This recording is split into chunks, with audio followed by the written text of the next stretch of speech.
Hi, hello. Welcome to the episode of Isaiah's Newsstand. It's your host, Isaiah Edwards. The date is December the 13th, 2023. Hopefully, this episode finds you well in good spirits and high hopes. As for me, I'm doing pretty good. Overall, work went pretty well for today.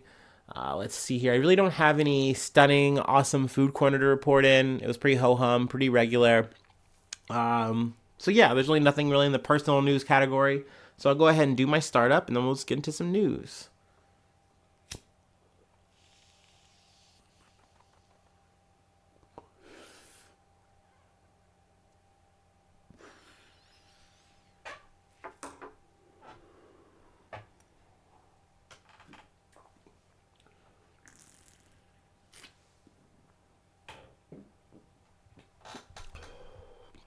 All right. Let's get into it. Excuse me. From Reuters, United Nations demands humanitarian ceasefire in Gaza. The United Nations on Tuesday demanded an immediate humanitarian ceasefire in the Israel-Hamas war after more than three-quarters of the 193-member General Assembly backed the move, which has been vetoed by the United States in the Security Council last week. The United States does not have the veto in the General Assembly. It voted against the resolution along with Israel and 8 other countries. Boo, what the fuck? The resolution was adopted to a round of applause with 153 votes in favor, while 23 countries abstained from the vote. Boo to those 23 abstaining countries. But I mean, hey, I am glad that this was able to get to the General Assembly and also some of the details in it too, because like more or less down to the actual vote, U.S. officials were like saying, hey, like, we get it. Like, we don't want to see people bombed, of course. Like, we agree with some of the language here, but like, we really don't want to approve the ceasefire right now. And we also need you guys to like say it in bold face text that like Hamas needs to be condemned and that the hostages need to get, brought back, that was bad. Now, granted, in the resolution, it is stated that, the returning of the hostages needs to be, definitely a foremost thing that needs to be important and considered here. So that is taken into account. But yeah, I think it was one of those things where you really get to see that this is really what the majority of countries who are seeing this shit play out, day in and day out since, October 7th. And especially when you have the fucking context understanding that this has been an ongoing historical problem and, we're just kind of seeing a big milestone in it. And I feel like it is at least symbolic in that way. Also, I did want to update too that Gaza's health ministry says 18,205 Palestinians have been killed and nearly 50,000 wounded. So that number is still continuing to go up and up and up and up and up. I know that there was I think some kind of like presidential kind of dinner kind of thing, some kind of swanky thing. I know I should have it on the top. I'm a bad host. My bad. Where Biden goes, yeah, like, it's pretty clear that, internationally, Israel's taken some hits because they're bombing indiscriminately. Now, granted, that's not full-throated, condemnation of what Israel's doing in terms of, this war right now. But it is showing that, like, Biden can't even fully stand behind Bibi the way he wants to. I mean, granted, we are still backing them to the hilt. But you see that there is some fraying there. I think that is important to note. There was a point I wanted to get to. Let's see if I haven't lost it. Okay, cool. Pakistan's UN ambassador Munir Akram argued against both the proposed amendments to name Hamas, saying that any blame has to be placed on both parties, especially on Israel. When you deny people freedom and dignity, when you humiliate and trap them in an open-air prison, where you kill them as if they were beasts, they become very angry and do to others what was done to them, he told the General Assembly. And that is yet again another time where you see someone just put so eloquently a situation that is, quote unquote, complicated. But when you just see what has been going on, what is happening, and like you just see it played out once again on a national scale, because really Israel went full mask off, October 7th. And there has been moments before, it's literally been described when they would go into Gaza and just kill people and do what they were doing. They were saying, oh, we got to mow the lawn. We have to kind of restore balance, if you will, because they tried to do a thing. They tried to fire some rockets. They tried to, come in and kill some of our people. So we got to fucking respond in kind, more or less. So yeah, I mean, I and it was weird too, because I know the UN, right? I mean, I know it at least enough. I know that they are very limp-wristed. There's not much that's really going to come out of this, most likely. Just because they cannot enforce what they are saying. They're saying, hey, you guys need to do a ceasefire. Like, this shit needs to happen. It doesn't matter whether or not you guys feel like it's right or not, whether it's going to give Hamas time to recover or not. You guys have to stop it, cut it out right now. But it's just words. Like, they don't have any teeth to back that shit up. It's not like they're going to, like, send, the United Nations Army or anything. Like, that's not going to fucking happen. So it is just words, but I do feel like it's very symbolic, and it does show Israel. It's like, yo, like, people are not in your corner about this, and US can only say no so loudly, in the face of all that. So yeah, I mean, I do hope that we do see some positive change, post this, but I don't know. I'm definitely saying that, on bated breath. I don't know. Speaking of things that might be a little bit more cynical on, let's move along to the next beat from The Independent. Cop28, 5 key takeaways from this year's climate change summit. That is a plane. Okay, they are coming in for a landing. Sorry about that. Let's see here. The curtain has fallen on the Cop28 climate change summit, which ended with the historic deal calling for a transition away from fossil fuels. After 2 weeks of talks, Cop28 President Sultan Al-Jaber gavelled the final deal at 11 a.m. on Wednesday, exactly 24 hours after the official end of the summit. The summit saw a fierce battle between countries that wanted language to include the phase-out of fossil fuels and those against it, led by oil-producing nations such as Saudi Arabia. The deal was hailed by the United Nations as the beginning of the end of the fossil fuel era. Now, I know that sounds really rosy and really nice, but I really do not have much faith in this. Before this, they were really trying to not say this in the document.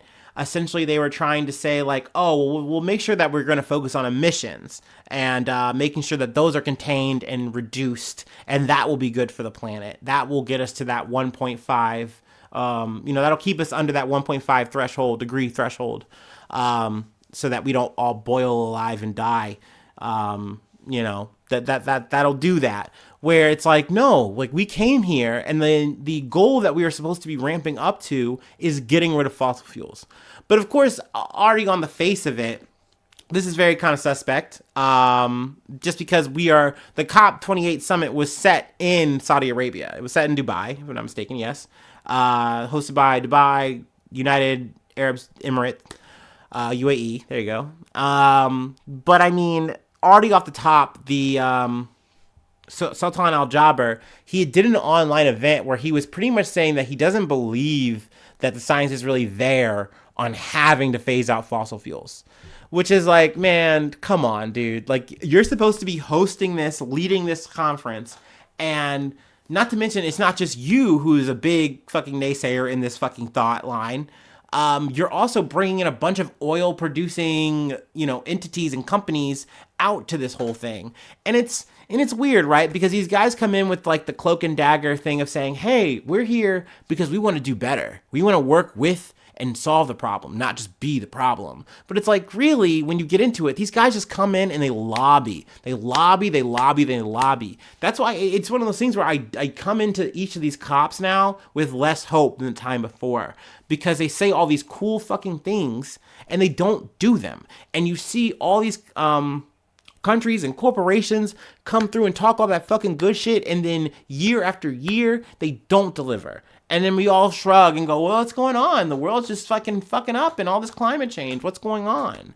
So that's why I really wasn't that hyped to cover COP28, and I really haven't until now that it's over. If you believe that takeaway that they are going to be working on phasing out fossil fuels at some point, and that's where this is leading to and going to. I don't know. I know the next one is going to be in Azerbaijan, place we've talked about before on the podcast. I thought that was interesting. I don't know if much is going to be there. I think the next one is supposed to be in Brazil. Come to Brazil. So we'll see what happens by then. But I mean, I don't know, man. I'm not really that hopeful, that helpful. And I know that there's a lot of things I'm missing in this. I know there was at one point, there was a young girl came through, saying like, hey, in fossil fuels, she was doing a protest shit. I know that there was some smaller countries that came out, and especially before we got to this like fossil fuel language that was supposed to be put in and wasn't, people were saying like, this is a death sentence. Like, you want us to like sign our death sentence. Like, we just cannot do that. You guys have to actually say you're going to do something here and not just fucking jerk us off.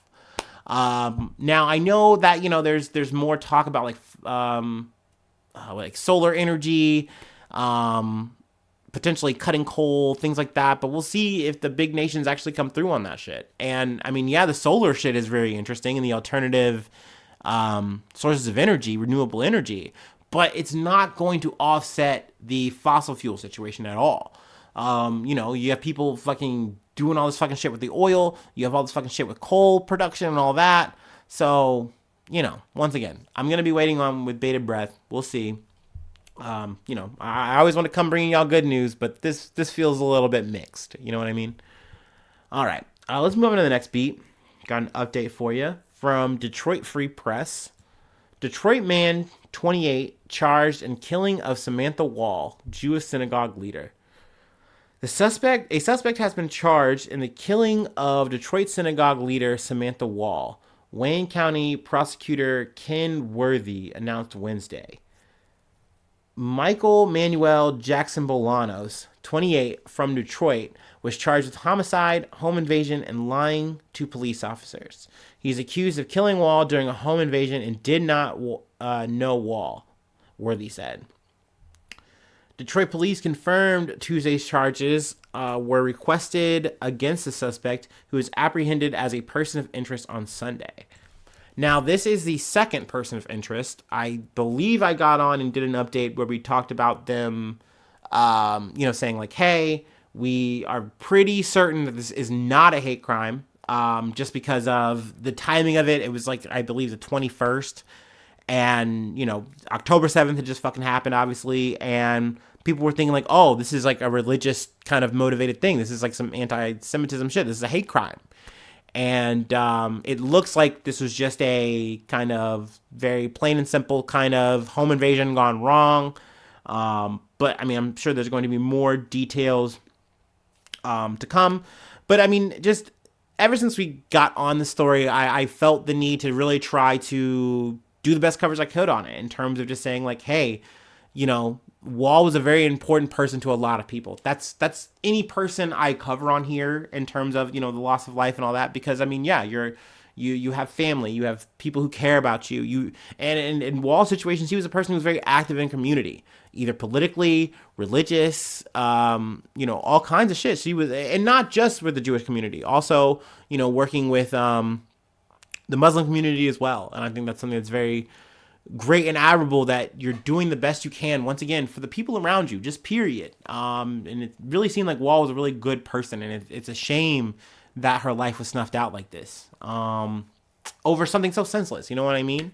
And I know, coming out with those details doesn't change anything, but I do feel like it at least puts a period on a person's life, on a sentence, and that's something I feel like a person deserves that. You know what I mean? Especially someone that's as great as Woll was, it seems. So yeah, that's part of the reason why we do this fucking shit. I know it's like, well, this is just one fucking person. You went from talking about big shit to like this individual, but I do feel like it's in the news for a reason, and that's part of the reason why I want to cover it, because like it's just fucking important. You know what I mean? Let's see. That's really all we have here. I know that they have more accolades and stuff like that in this article if you'd like to read it. But yeah, and I'll keep you posted on, any trial stuff and things like that. I do want to see this all the way to the end. But yeah, I mean, all these people, man, They're important. They matter. We matter. You matter. Okay. So even if you don't make the fucking news, whether what you do, or you don't do. But yeah, I don't know. I'm spinning around here. I'm doing the fishbowl thing. It's too hot in my room. I should have cut the heat before I went live. All right, let's go ahead and move on to our last beat. It's from the Billboard. But before we hit this, I'm going to hit my break, and then we will call it a day, and with this one.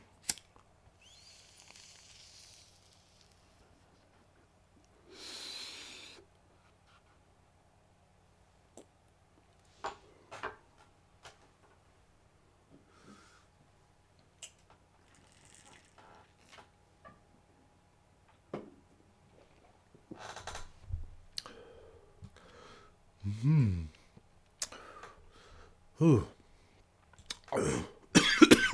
Ooh. Yeah, I guess you could say this is another update. Kid Rock is supporting Bud Light again after boycott. Hoo-wee. Breaking news. Well, it happened like yesterday or whatever. But Kid Rock has decided to support Bud Light again, 8 months after his transphobic response to trans activist Dylan Mulvaney teaming up with Anheuser-Busch to promote the brand's Easy Carry contest. Here's a quote from Kid Rock, from Mr. Rock. At the end of the day, when you step back and look at it, yeah, they deserved a black eye and they got one. They made a mistake, the singer shared in a recent interview with Tucker Carlson. So do I want to hold their head underwater and drown them because they made a mistake? No, I think they got the message. He added, hopefully other companies get it too, but at the end of the day, I don't think that the punishment that they've been getting at this point fits the crime. I would like to see us back on board and become bigger because that's the America that I want to live in. Wow. Kid Rock, the Patriot. You really ball with the ball on that one, huh? Dang. Fucking D. Anyway, there's nothing wrong with giving a spanking. You don't spank them for the rest of their life. I really hate how, he acts like he was just the tip of the fucking spear on this fucking shit. Just because he pulled out a fucking, rifle and just blew up a bunch of Bud Lights with his friends or whatever. Cool, I guess. But this really had me thinking. I've really just been dwelling lately on just the whole ethical consumption under capitalism type beat. Really not just so much because of this, because obviously I don't fucking agree with Kid Rock on this fucking issue. The whole fucking thing should have been fine. It was an influencer selling you a fucking product. That's it. Point blank fucking period. And I'm very curious. If this man got bought out and just said, you know what? Okay, fine. Yeah, I can go on and just say I'm cool. I'm squashing the beef. What was it? What really brought this turnaround for Mr. Rock, for Mr. Kid Rock? But who knows? Maybe we'll never fucking know. But at the end of the day, I guess you can kind of count the cost, right? And Bud Light did have really terrible fucking sales. They were really in the gutter. They were fucking dragging ass. Bud Light specifically was holding back Anheuser-Busch to the point that the new CEO that they hired got fired. So I mean, that does have a fucking effect. Kid Rock does get to fucking speak and say, yeah, we did give him a black eye. We did show him. And it's I feel like personally, did you though? Because Bud Light is still a thing. It was always going to be a fucking thing. And worst case, even if it wasn't, Anheuser-Busch could always just make money off of some other product and just scrap Bud Light if they wanted to. It would just be a loss of jobs and whatever. That would be the extent of their quote unquote black eye. So I don't know. But this really had me thinking, because really, this isn't that heavy. This isn't that deep. I do feel for Mulvaney on this. It was a shame that she had to go through all this fucking harassment, and just all this kind of fucking shit for doing a fucking ad. You know what I mean? And not to mention, Kid Rock was literally previously palling around with RuPaul drinking Bud Lights. Not to mention selling the shit at his fucking restaurant. What the fuck do you look like doing the fucking fuck you, Anheuser-Busch? Who gives a shit, man? You don't give a shit, really. You never did. Just doing that shit for fucking points. Politicians just doing that shit for fucking points, man. But that leads me to what I've really been fucking pondering a lot lately this week, which is, once again, back to that ethical consumption under fucking capitalism. Does it work if you boycott these motherfuckers and really say, hey, we're done. We're going to fucking get together on our, our local social media page and say, hey, we're done with this shit. We're cutting it out. And will that do something? Because, looking at the situation between Israel and Palestine, and seeing like what this week Puma recently retracted some of their statements, in like full-throated support of Israel because people were boycotting their shit. I know a lot of people are boycotting McDonald's, Starbucks, because some of their workers came out in support of Palestine, and then they were chastised for that. Once again, talking about full-throated support, for Israel and what they got going on over there. So yeah, I mean, I find myself wondering, because people are saying like, oh, well, look at Starbucks. They're going out of the way. They're doing all these extra sales. Look at McDonald's. They're making a whole other, extra McDonald's to try to like distract you. I don't know, whatever. Is it working? Is it effective? I guess maybe as time will tell. My stance has been like, no, it really isn't going to change much in the scheme of things. And that you're kind of doing the spit in the wind thing. This isn't organized enough. That's still kind of how I feel. I feel like that's still where my head lands. But that being said, maybe Kid Rock is onto something. Maybe you do shake and rattle the cage enough and you do that with your wallet enough. And maybe you at least get the kind of change that can lead to things. Because maybe it is all about the baby steps up into the sum of its parts. And then you say, hey, we did it. We fucking made the thing happen that we wanted to. So yeah, maybe I shouldn't be such a stick in the mud. This is, maybe one of those moments where I am humbling myself and saying, hey, maybe, you get with that. You get with the goose, you get with the gander on it. But I do have my scruples with it, I think, and that's a whole other fucking podcast that I could get into and rant and rave about, and I probably shouldn't. So yeah, that's the episode. We'll call it there. We'll put a pin in it there. Feel free to give me feedback on this. I would really love that. I really am pondering this shit a lot. I'm not fucking just doing this shit for a meme or a bit. But yeah, if you'd like to support the effort, other than my my knowledge pursuits. I do have a Patreon. You could put your wallet on my wallet. That'd be fucking dope. I'd love that. Yeah, patreon.com/Isaiah News. If you'd like to support the effort, you do become a newsie. I shout you out at the top of the podcast. I plug a project if you'd like. Also, feel free to hit me up at isaiahnews1@gmail.com. And then I'm on all the socials you're probably on. Feel free to hit me or the podcast up there. And then let's see. Please subscribe to the YouTube. Please, please, please, please, please, please, please, please, please. Thumbs up on the episode. Comments are always great. If you're not doing it on the YouTube, do it on whatever listening app you're on right now. So yeah, hopefully I see you soon for some more good news. I love ya. Bye-bye. Mwah.